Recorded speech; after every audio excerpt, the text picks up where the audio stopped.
I am your host, Jason Miles, and this is Revolution Podcast.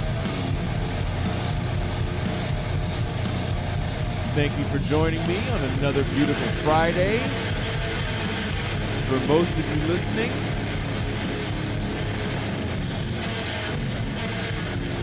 for the few of you that are patrons, happy Thursday.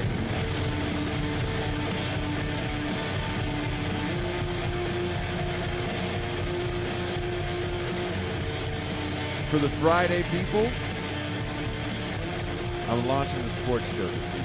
I'm excited. I've been holding off. I've been like, oh no, I gotta do this thing. All the big projects are out of the way. So now I can focus. We had, what you're gonna hear is our episode with Eugene Puryear. I did have crazy video problems where the system that we used to stream the show just decided not to take my video. It wasn't recognizing my camera. It wasn't recognizing my camera and my computer. It was a nightmare for like 20 minutes. And it did this literally at 6:01. As I'm clicking go live, it just shut off. It was insane. So you're going to hear me complain about that for a little bit. You're going to hear a lot of Pascal. But this conversation we had with Eugene Puryear was a great one, and it got even better in the bonus patron half. Eugene, who, you know, he's a great journalist, young guy, but just, we were calling him in the Champagne, we were calling him like a young Cedric Johnson, and if you listen to that episode, I tell my favorite Cedric Johnson story on. He just knows everything. He's an encyclopedic knowledge Black history. And Eugene is extremely similar. And you can talk to those guys about like all kinds of music too.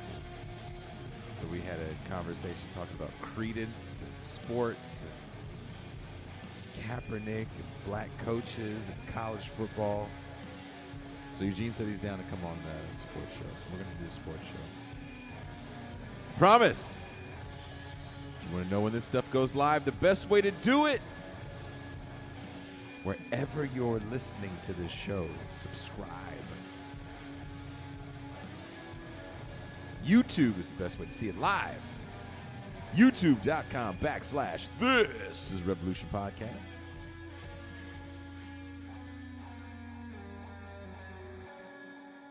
But in this conversation, we called it, can't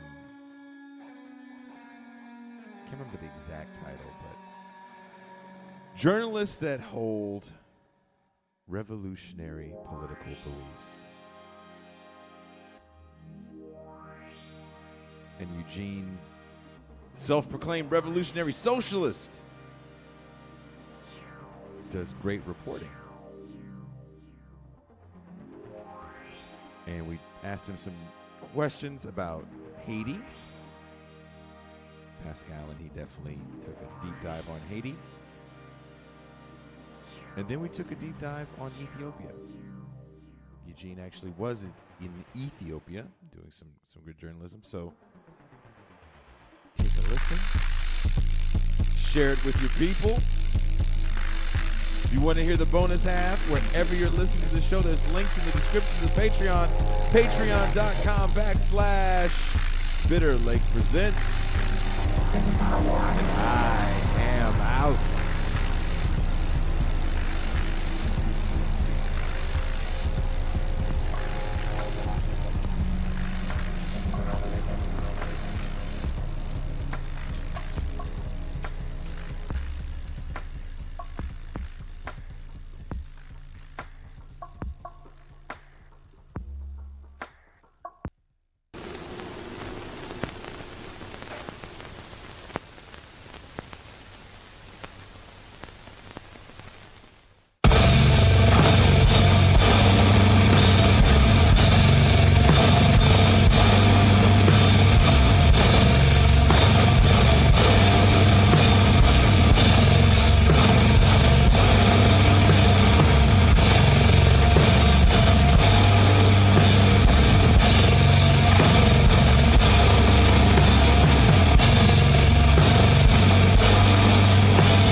Hello, everyone, and welcome to another episode of This is Revolution Podcast. I am your host that you cannot see. The program that we use is Acting Up. And the reason why we are so late is because they cut out my video. I don't know why. Could it be because today is the day I chose to wear a tie? Or could it be because today I am straight naked, hog out? So you'll never know because, again, my video is totally cut out. And customer service is no help because the video cut out literally at 6:01. Literally. So I'm extremely angry. I'm trying to not show you. I can't show you shit actually, because there's no image. So right now, there's all kind of middle fingers coming from my end.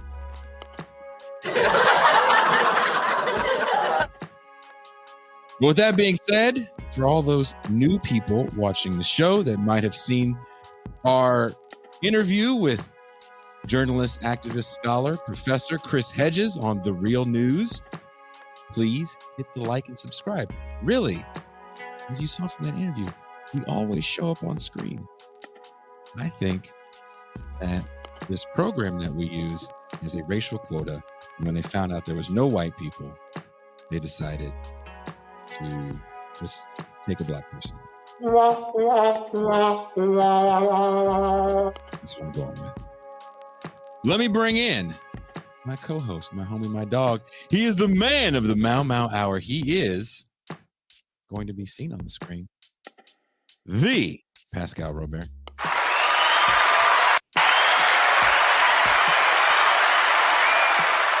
Peace and greetings to the chat. Peace and greetings to the audience. Peace and greetings, Jason Miles.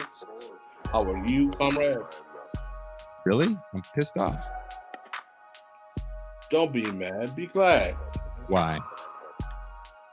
Because we're all blessed in a divine kind of way. Yeah, the secret just isn't working right now, man. Can't positively think my way out of this one. Someone says, live from a jail in Mexico with no video. Your host, Jason Miles. I am not in a Mexican jail. Close to it. Close to it. Before we bring in our esteemed guest, he made a video. And I don't think our guest got a chance to see it. Did you get a chance to see it, Eugene? The video that we've been, oh, you did see it. Okay. I can see everybody. I can see Gene in the virtual green room, and he says he did see the video. I hope he liked it. I combed through hours of Eugene Puryear interviews, and I actually found a picture of him. He had to have been like 17 years old. He had these dreads. He had some baby fat. He didn't have the facial hair. I almost put that image in the thing to fuck with him. He looked like a 90s rapper, but I did not. I tried to get all the professional shots of him. So let's watch this clip of our guest, Eugene Puryear.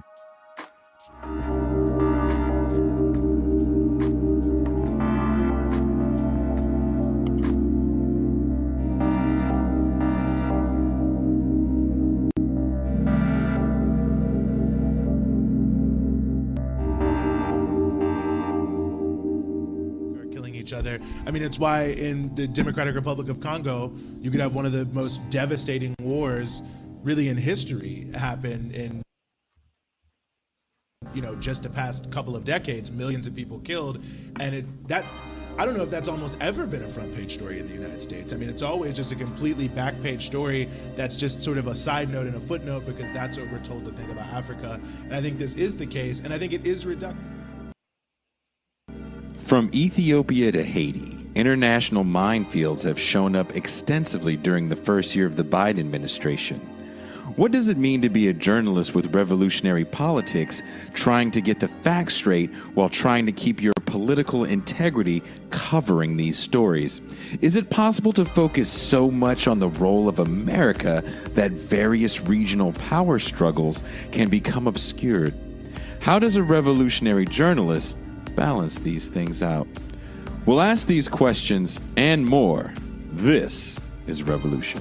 Thanks so much for having me. So let's talk about capitalism, because so many on the left, especially when they talk about building a post-racial America, don't go there. Yes, no, absolutely. And I think that a lot of it is people are looking for something that can sort of assuage their guilt and their frustration about the system that oftentimes can be benefiting them. And I think a lot of it, especially upper middle class liberal officialdom, they may know racism is wrong. They may dislike it. They may think mass incarceration is a terrible idea, but they still want to try to view it as basically neutral, so we don't have to look at the depth of the system, the role of the system, the fact that really institutions of social control over black labor have been really essential to the building up of capitalism in America. There's no way to separate, well, certainly the genocide of Native Americans, but from slavery, from Jim Crow. And I think mass incarceration fits in a similar vein, although I think as opposed to previous forms of social control, which were all about sort of captive black labor in the slave system, freezing them in the South as sort of permanent serfs. Now it's really more about the fact that we've gone to this globalized supply chain, the sort of race to the bottom and wages and living standards all around the world. And it's really, instead of keeping people working in a particular context, containing the social contradictions capitalism has created with people en masse not working, particularly in the black community. Thank you for watching. Please don't forget to hit. Well, all right. Well, all right. Let's introduce our guest. Do you want to read his? Absolutely. We have someone who I have been an admirer of for quite a long time, several years. Eugene Puryear is a longtime journalist and community organizer, currently based in New York City. As a high school student in Charlottesville, Virginia, Eugene organized a walkout when the war in Iraq began in 2003 and helped to organize a number of the large-scale demonstrations that took place against the continuing U.S. war and occupation of Iraq and Afghanistan. He was a key leader in the struggle to free the Jena Six in 2007, was a founder of the anti-gentrification group Justice First, as well as the Jobs Not Jails Coalition, D.C. Ferguson Movement, and Stop Police Terror, Project-D.C. Puryear is the author of the book Shackled and Chained, Mass Incarceration in Capitalist America, and worked for 4 years as the lead host of By Any Means Necessary, a public affairs radio program in Washington, D.C. And currently he is the lead host of The News on Breakthrough, a social justice and media project based in New York. Please give This is Revolution a round of applause for Eugene Puryear.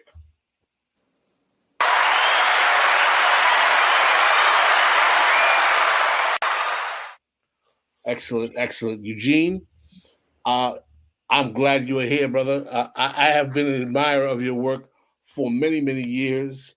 I think not only your overall domestic policy, but you have perhaps the most effective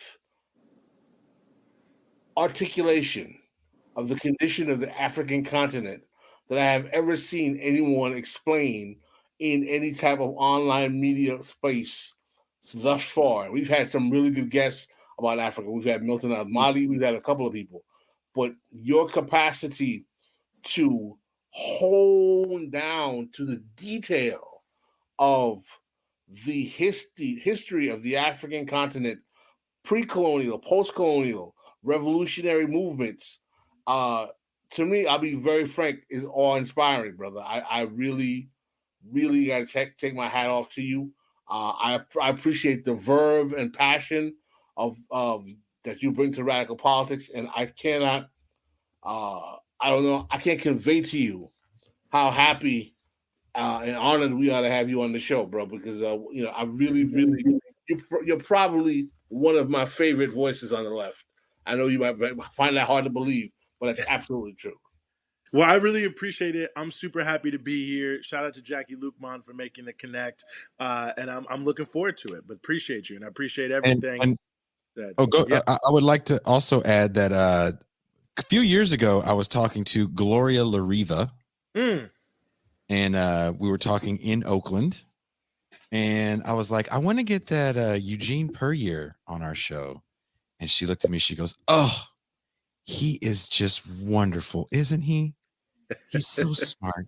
I was like, "He is. That's why I want to give him a show, Gloria. Goddamn, hook it up." Yes, well, I appreciate that. Shout out Gloria LaRiva as well. Twice, my presidential candidate when I was vice presidential nominee of the Party for Socialism and Liberation. Yes. Well, I'd like to start off with a question before we go into the deep dive with current events.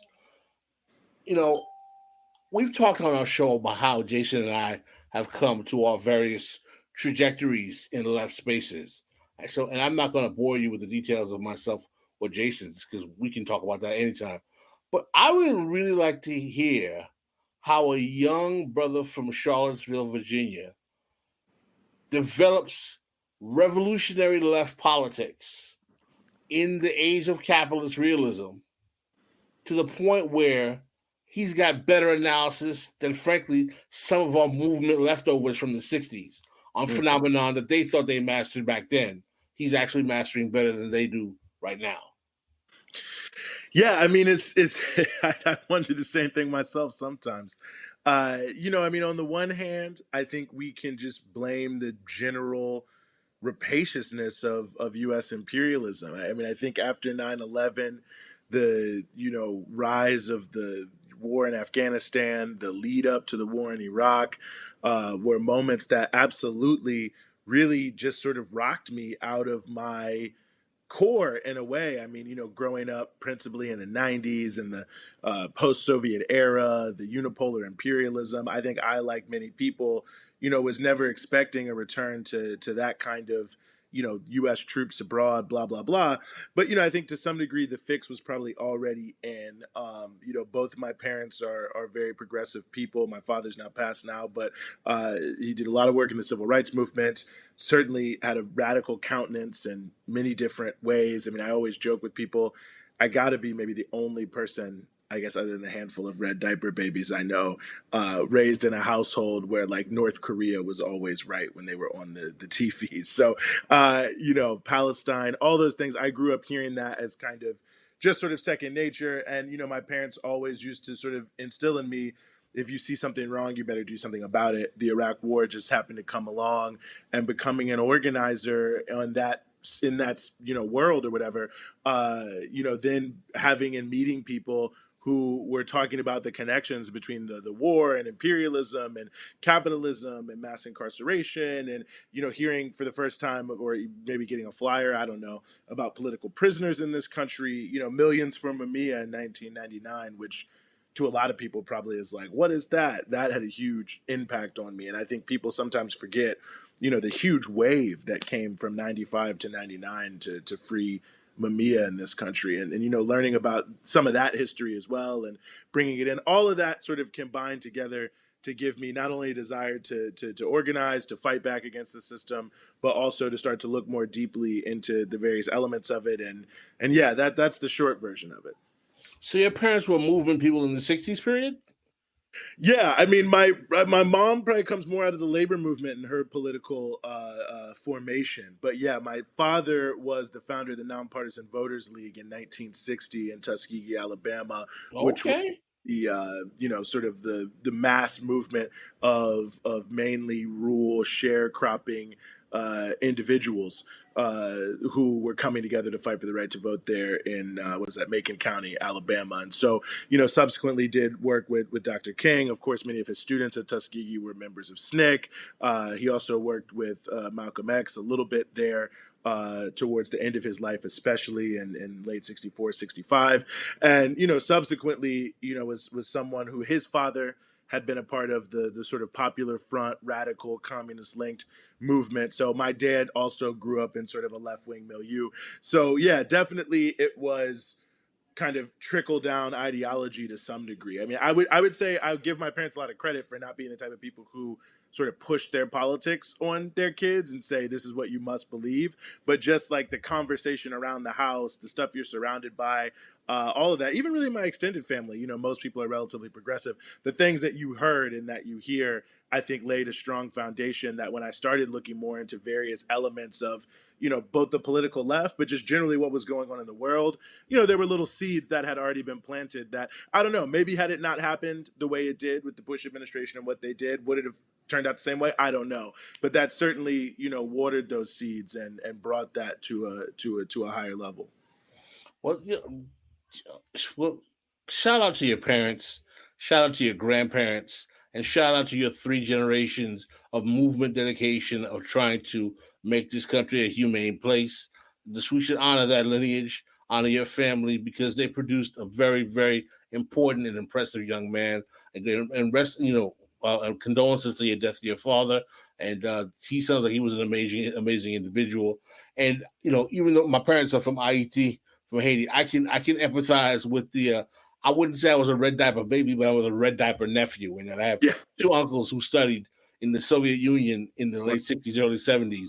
And my family kind of had a left radical orientation. So I understand what it's like to have those kind of conversations going on. In my house, it was every Sunday when my uncle and my dad's friends were playing dominoes and drinking vodka and talking politics and basically threatening to throw people out of the house because they pissed them off.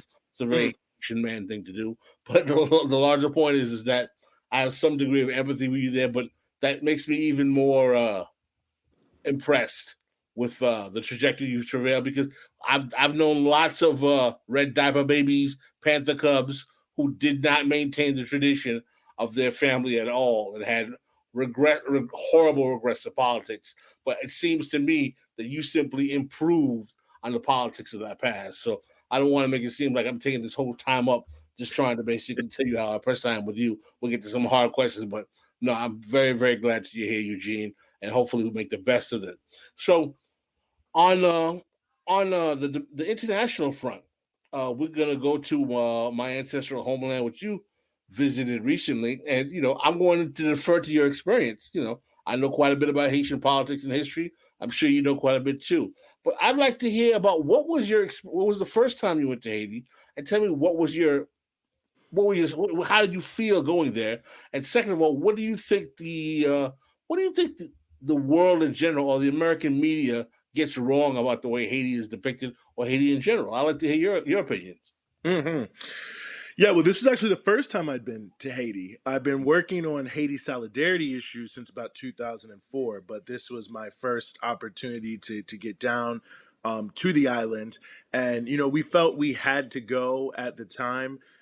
We were there in March of 2021. Yeah, towards the end of March of 2021.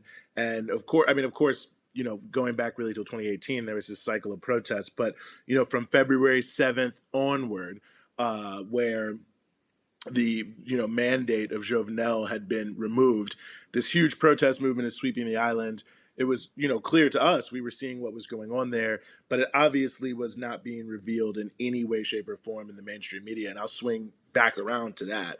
But that was obviously deeply problematic to us to see that there's just so much negativity about Haiti, and there's seems to be this, from our point of view, this dichotomy between the negativity you see in the mainstream media and the fact that there was obviously a lot of serious, important organizing going on down on the ground.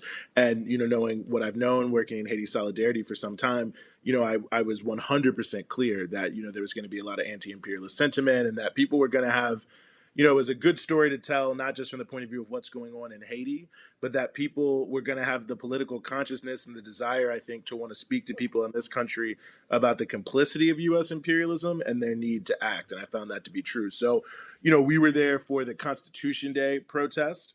It was 2 days of protest, really commemorating the date of the signing of the 1987 Constitution, which was huge.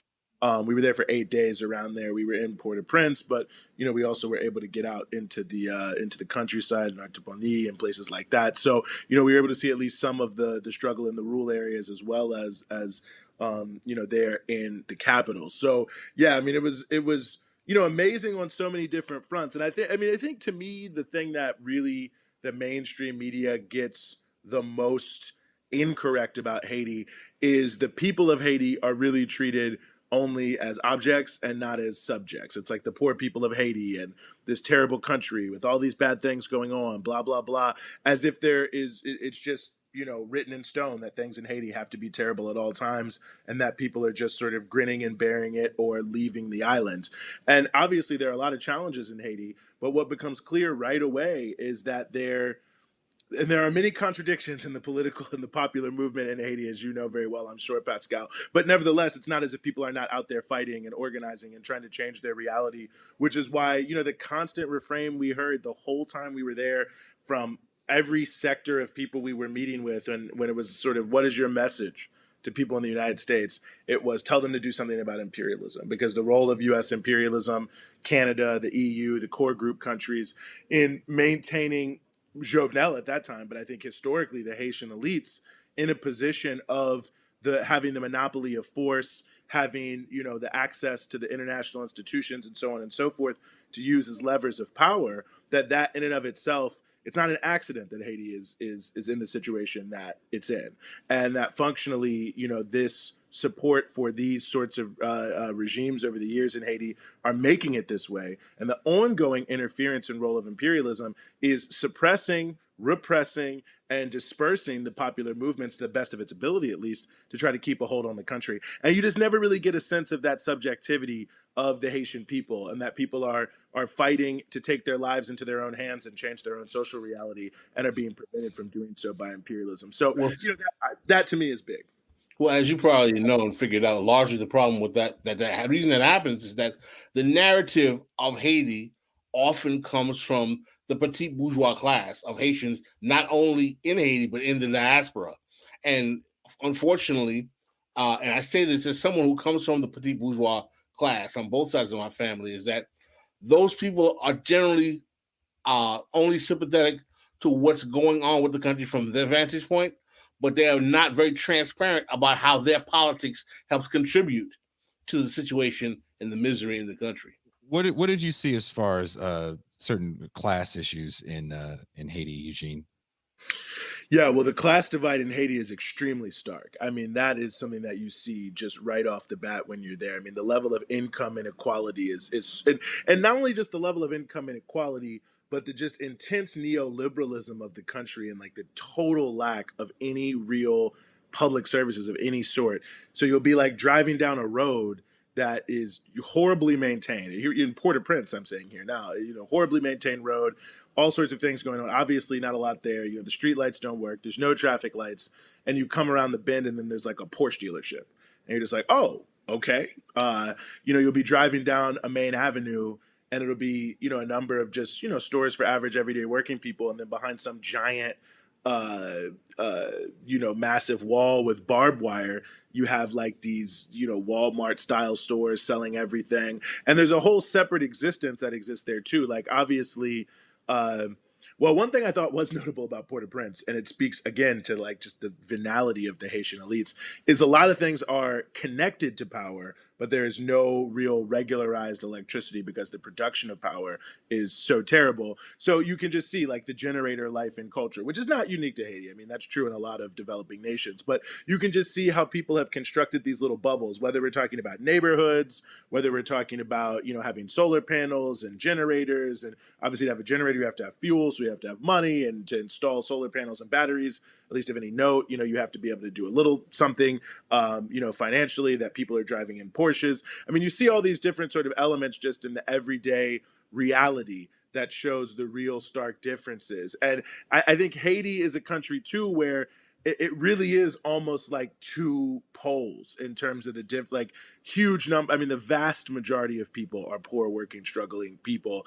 And that is also very clear to you. And the elite is very tiny, but you see all sorts of little things. I mean, obviously, there's just like many places in the Caribbean, the colorism aspect of how class can also play into itself. Although in Haiti, that's not necessarily as significant as on some other islands, I don't think. Well, Pascal, I'd be curious to see what you thought about that. But that was something certainly I noticed, that you see there, the impact of colonialism over time, where you have people from immigrant populations brought there by the French and by others who are also, very high up in the elite, and just that long history of class stratification that existed on the island. But yeah, I would say the biggest way that it really kind of hits you in the face is just seeing so clearly how those with money have constructed this totally separate reality than what the vast majority of people are living in. And it's so stark. It's so just totally it's just not hidden. And I mean, there's many places around the world I've been where like that's more or less the case, but I don't know. In some way, shape, or form, I don't know how to exactly put my finger on the pulse of it. In Haiti, it just felt like so stark. And to me, it really is the greatest example of like what neoliberalism really is, and the total abandonment by like a government of basically state functioning, and privatizing everything, and really only being 100% focused on the provision of profit to a very small number of businesses. It's a perfect example of what capitalism does when you let it go unfettered. I think that's true. And I think when you look at what's happened over the years, I mean, the things that have been written into all the agreements, I mean, from the structural adjustment program that destroyed the Haitian rice and agricultural industry, and the dumping, of course, that came after that. In these structural adjustment agreements, they're writing, you must have a free market economy. You must do this. The same thing happened with a lot of the USA that has come after the earthquake. Similar sorts of provisions, when you look at these different laws as they're passed in Congress, that these little things that'll be sort of inserted that make sure that, I mean, to the degree any of this stuff is actually helping Haitians, which, that's another thing I'll say to everybody. If you ever see one of those things on TV, like donate to Haiti, I mean, we can all remember it around the earthquake, but, the late night TV commercials, I can pretty much assure you that money is not actually going to help people. I mean, all the fundraising I've seen over the years for Haiti, there was essentially no sign of it. Oxfam. There was the huge scandal with Oxfam. Pascal and Eugene, can you guys actually talk a little bit about what happened during the Haitian earthquake and the scandal that was Oxfam? There were so many of them. Let me tell you, Oxfam was that the one where they got a few hundreds of millions of dollars to construct housing, or was that who was that? That was not that. That might have been the Red Cross. That was the Red Cross. Or whatever. That was the Red Cross. Yeah, where they got like hundreds of millions to construct housing, and then they found out they only constructed something like less than 100 houses or something of that nature. But I do remember the Oxfam at the time because I was writing, but I do not, off the top of my head, remember the issue with the Oxfam in Haiti. But I do remember there was a scandal. It's hard to keep track of them. Yeah, I mean, there were so many after the earthquake. Yeah. It was really, it was such a turning point in the history of the country that I think now we're really reaping the results of that, right? Like, it was the earthquake that led to Martali being brought in, and the PHTK party. And so to some degree, and that's all, of course, orchestrated by yes. Oxfam had the sex scandals with minors, I believe. That's all right. kinds of people. They were basically running hookers. Wow. Yes. They were running a sex ring, and the housing, they built the model houses, if you remember. And that was like all they built. Yeah. They didn't build all the other houses, and then they put them. The location was all effed up as well. Yes, that's correct. I remember that. Now that we refresh, I forget how many hundreds of was it billions that the Red Cross got during the Haitian earthquake? I think it was. Yep. But to answer your question about the colorism, there's a profound amount of colorism in Haiti. But one of the reasons why it wouldn't seem so bad compared to other parts of Latin America is that it did that colorism component was ameliorated by the rise of the Duvalier regime. In that what they did is that they basically took the traditional Gondon class, which are Black elite landowners. In other words, these are people who basically their ancestry goes back to generals who fought in the Haitian Revolution, and they have long-term ties to those elite generals, and they generally kind of inherit land from those families. And over time, they kind of sell it or lose that land, but they tend to be kind of like a Black professional managerial class.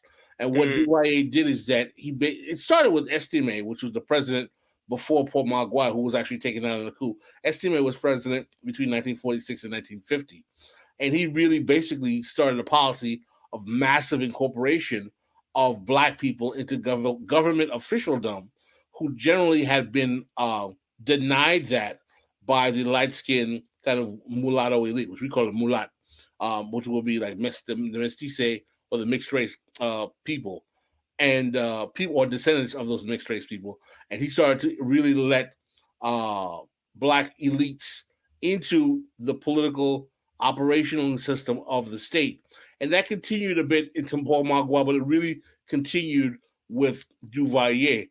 And as a result, the political apparatus of the state became a little bit more racially I don't want to say democratized because he's saying Papa Doc and confusing him with democratization is a horrible thing in and of itself.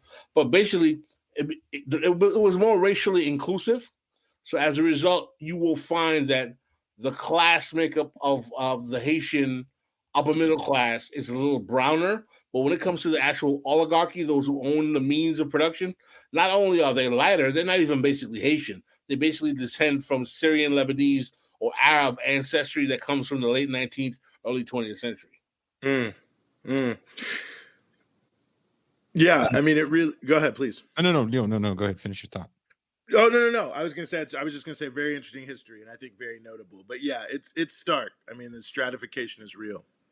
Now, pivoting to another nation of coloration, a little bit of hateration. Sometimes there's some holleration. A little bit of civil waration. Ethiopia we did a show on Ethiopia, and the amount of angry chat messages and Twitter messages and emails we got, because it is a very, very, very divisive subject. At the time, I was living in my native Oakland, which has a very large Eritrean and Ethiopian diaspora. You spent some time in Ethiopia, and it is a complex narrative, what is going on currently and what has been going on for some time there. Oftentimes, American journalism wants to find the good and the bad guy, and that's just it. Show me who the good guy is. Show me who I should hate. And in Ethiopia, I believe it is extremely more complex. And even on the small U.S. left, some people want to latch on to the Marxist, was it TPLF? You were there doing some on-the-ground reporting. Can you tell us a little bit about what is going on in Ethiopia? Yeah, absolutely. And I'll be more than happy to get you more angry chat messages, I guess. There's definitely a lot there. I mean, I think really what's happening in Ethiopia, and really more broadly the Horn of Africa, because I think it's deeply interconnected. I think what we're basically seeing is the contradictions of imperialism in the 21st century, essentially. In this era, and I think you look at the National Defense Strategy of the United States, the most recent one from 2018. By the way, if you're looking for something to look for this year, 2021, the new National Defense Strategy is coming out. Important document because it really lays out a lot of the thinking openly there publicly for everyone of U.S. imperialism and what they're trying to do. And it matches pretty well what they end up doing. And you look at what they say, and they say that the most important thing for the United States now is interstate competition. And following on that then the most important thing is to maintain favorable regional balances of power. And that the most important part about that, or the easiest way to establish that, is to establish more interoperability with their allies. So you have obviously a crucially geostrategic part of the world in the Horn of Africa. And, I think many people probably already know about that. But one way I always sort of explain this to people is just remember what happened with that ship that got stuck in the Suez Canal and how it became this huge thing, because there's so much global commerce that flows right there through the Indian Ocean, through the Red Sea, up through the Suez Canal, and the Horn of Africa is right there. And then in addition to that, the Horn of Africa has a lot of strategic and economic potential itself. Maybe most notably for our current 21st century era, the Grand Ethiopian Renaissance Dam is about to turn Ethiopia into what's essentially a green energy superpower. So that has a number of, I think, very important reverberations in terms of global politics. So you've got a geostrategic region of the world, and you've got the desire of U.S. imperialism like it does in other geostrategic regions, whether we're talking about, the Persian Gulf in Iran, whether we're talking about China, whether we're talking about, the Alba axis in the Americas, wants to do everything it possibly can to make sure that they're controlling the politics in that region. And it doesn't even necessarily matter if the countries want to work with the United States, if they want to have relations. It only matters that they are willing to sign up and agree with what everything the U.S. says. So historically, going back 30 years, the TPLF, did play that role for the United States. Of course, they, connived in the invasion of Somalia and the destabilization of Somalia, which had its first united government since 1991 and was ending a civil war. But, it goes even deeper than that. I mean, I mentioned the Alba countries, Ethiopia, which does have a lot of influence in terms of the broader sort of multilateral world stage was a major force in working against the socialist Hugo Chavez-led Venezuela ascending to the UN Security Council rotating seat in 2006.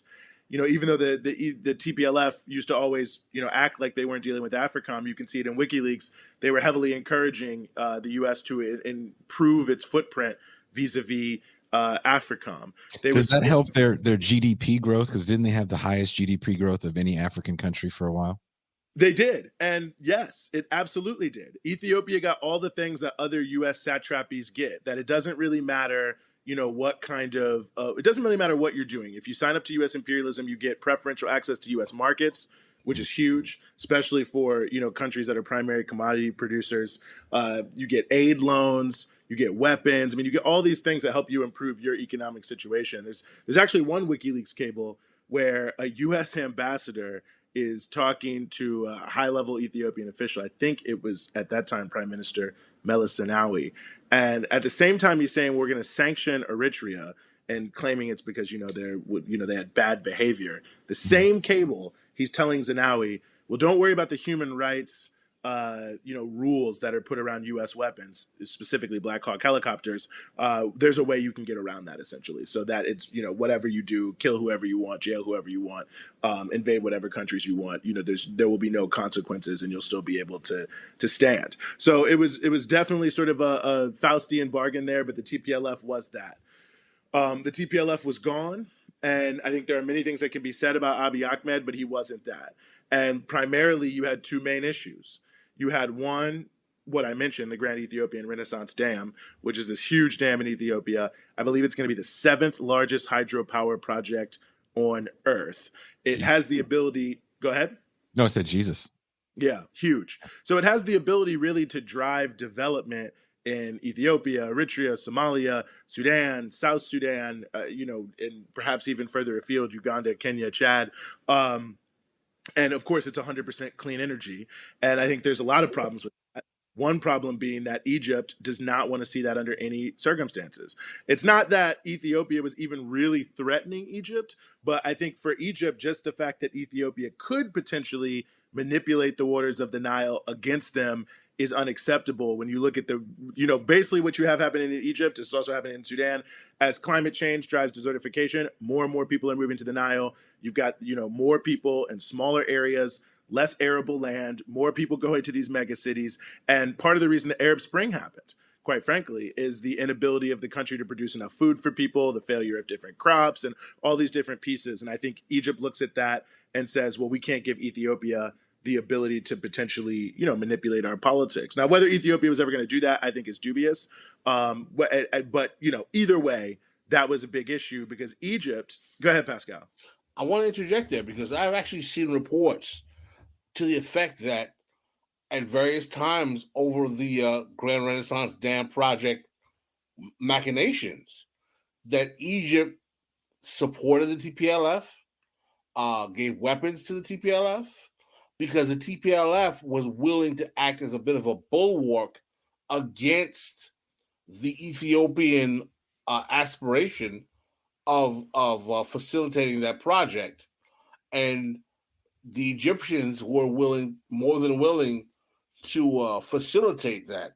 So I don't think Egypt has as clean of a hands as some would think in terms of what's going on in between the Ethiopian government and the TPLF. And I think that the Grand Renaissance Dam project casts a lot larger of a shadow than a lot of people are willing to talk about. And I'm willing to be proven wrong. I'd like to hear your thoughts. No, I think you're 100. I think you're 100% right. So let's see if we're both proven wrong. But you look at just the reality of where Egypt is. The U.S. is trying to pivot to Asia. We know that they're trying to surround China and drive a new Cold War.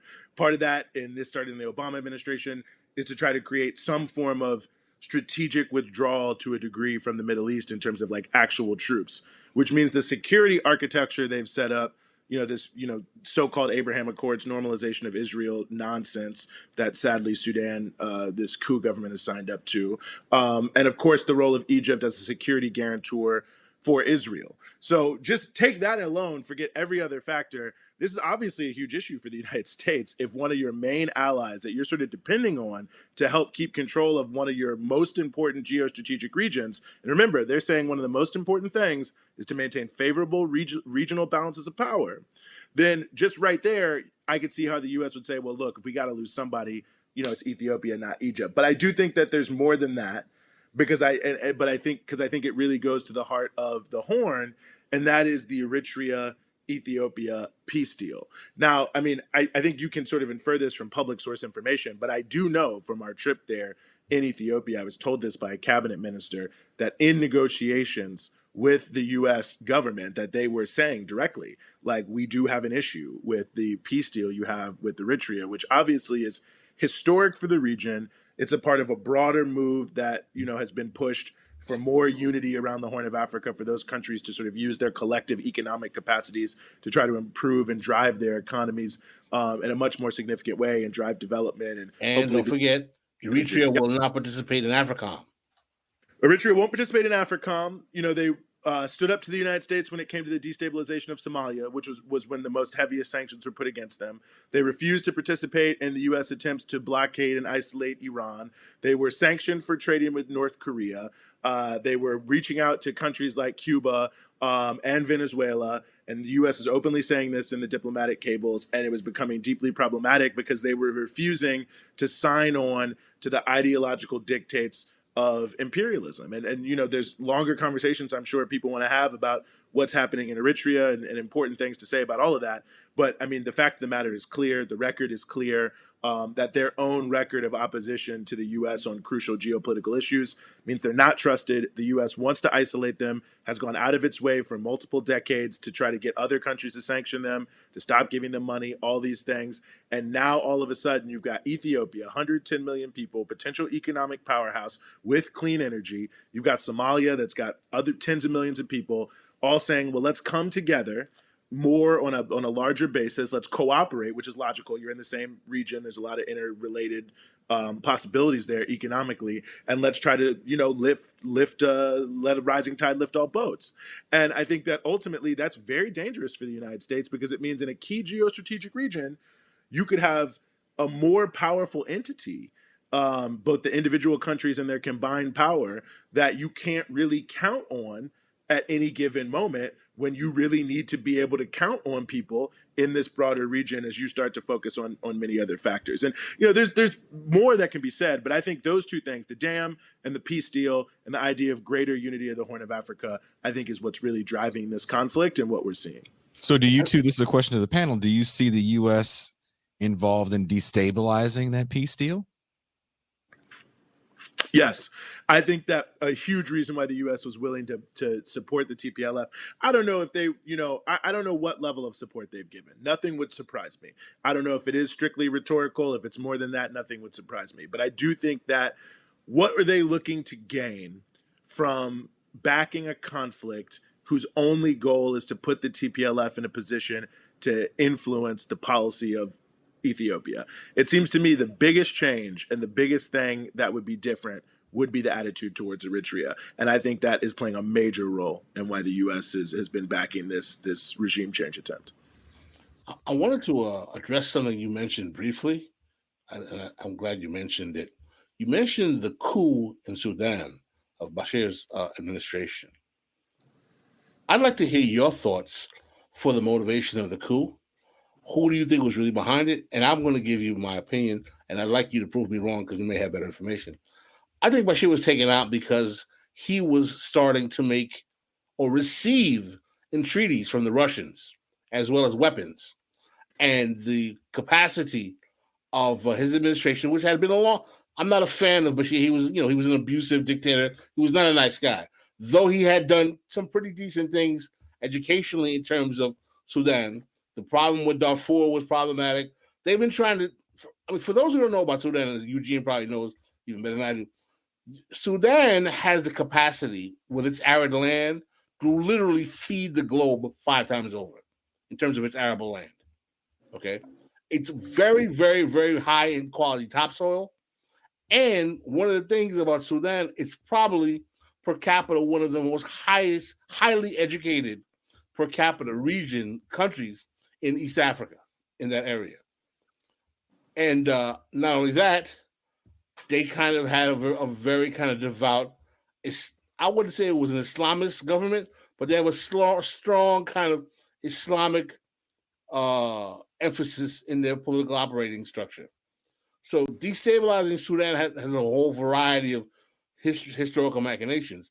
But one of the things that made me suspicious of the timing is that immediately before he was couped, he was having serious relationship with the Russians. And I'd like to hear your thoughts on that coup, and if you think I'm off the mark, Eugene. No, I think that there's a lot to what you're saying. I mean, I think the real issue that the West has always had with the National Congress Party, with Bashir was solely in power when Hassan Turabi was there in the 90s, is exactly what you say, is that they're not really loyal to U.S. imperialism. And, they had done some work with the United States, around Al-Qaeda and things like that. But at the end of the day, Sudan was, well known for being a staunch supporter of the Palestinian struggle. How were a lot of weapons coming from Iran into Palestine? Well, a lot of them were coming through Sudan. And that's why you would occasionally hear these stories of Israel like bombing convoys in Sudan. Certainly working with Iran. I mean, that's, 100% verboten now. And I think that what happened in 2019 was, the economic situation is terrible in the country. There was, the closing down of political space. People were angry. People wanted to see change. And I think that the clique of generals around Burhan and Hamdati and others, they more or less saw an opportunity because they saw that the masses of people were very upset with the NCP government and wanted to see them go. And they're a part of this government. Let's remember that now. And they also saw, well, hold on a second. We can probably get Bashir out and put ourselves in, because all we got to do is sign up to what the West wants to see, and they're going to back us running the country. And that's what you really see happen is you got this huge mass popular movement on the street, and then all of a sudden Bashir is dumped overboard by essentially his own people inside of the military, who obviously are doing their own power grab. And just like you said, they saw that because of what he was doing with Russia, other countries, and even just generally the attitude, certainly the Palestine issue, I think is a huge issue that, I'm sure there were back channels and they probably said, hey, back us in helping us make this deal, which is why what came in train immediately was like, we're going to do debt relief. We're going to send you all this aid, all these grants, because obviously it was prearranged that they were going to try to cut a deal and that they were going to try to put the generals and a handful of people in power on the backs of this mass movement. And then, of course, do some of the things they did, sign up to normalization of Israel, sign up with the IMF, World Bank, structural adjustment programs and other things like that. And I think what we're seeing now in the context of what's happening in Sudan is the fact that that just has not worked out and that these generals have proven themselves to be totally inept. I mean, from what I've read, one of the reasons why they dismissed the civilian forces from the military and from the government, and some of them weren't so good either, but was actually partially because there was a disagreement over whether or not to implement the structural adjustment programs, at least in the way that's being proposed. And you see now the generals implementing the structural adjustment program, raising the prices of basic goods and so on and so forth. And I think that it's a crisis for imperialism. They're trying to pretend like they back the protests. They don't actually back the protests. You can see from their statements that they back what they've been backing the whole time, which is something that has a fig leaf of so-called democracy and popular rule, but that ultimately is this clique of generals that are totally unscrupulous, totally amoral. We're more than willing to sell out the Palestinian people, their own people, the rest of the Horn of Africa by backing this ridiculous regime change effort in Ethiopia, and all for the blood money of putting themselves in power. So yeah, I think the reliability issue is the key issue for imperialism anywhere in the world. Like, no matter what you say you are, they want to know, what will you do when the chips are down? And if you won't line up 100%, if they can get rid of you, they're going to get rid of you. And I think that's ultimately what happened to Bashir. I think that's what's happening to Abiy Ahmed. I think it's what's happening, all around the world, is they're taking every possible opportunity to move anyone out of the way who they just can't trust 100%. Jovenel Moise? Yeah, that's interesting because, when I was there, Jovenel was like, and this, Pascal, and I know you know this too, Jason, and many of people in your audience do.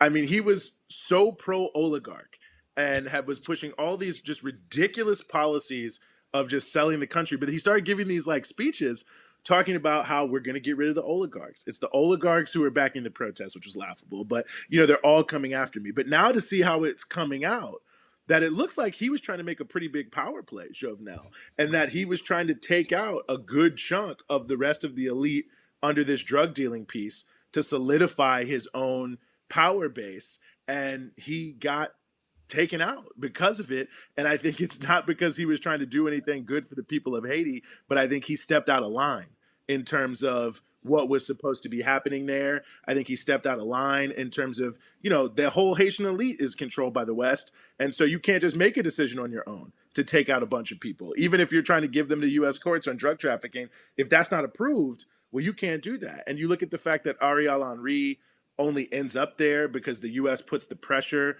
That's the New York Times saying that, not me, is putting pressure directly to have him appointed. I mean, it seems like pretty clear that whatever other negative things we can say about Jovenel is that he was seen to have gotten out of line, and they put someone in place who was not going to be out of line. Well, Ariel Henry was chosen by tweet by the core group, by the head of the leading partners of the core group, and we also know that. I mean, you know this, Eugene. You know how this goes. No one whacks a Haitian president without the green light of the State Department or intelligence. It doesn't happen. Well, before we get off on whacking more Haitian people, Pascal isn't amused. Sorry.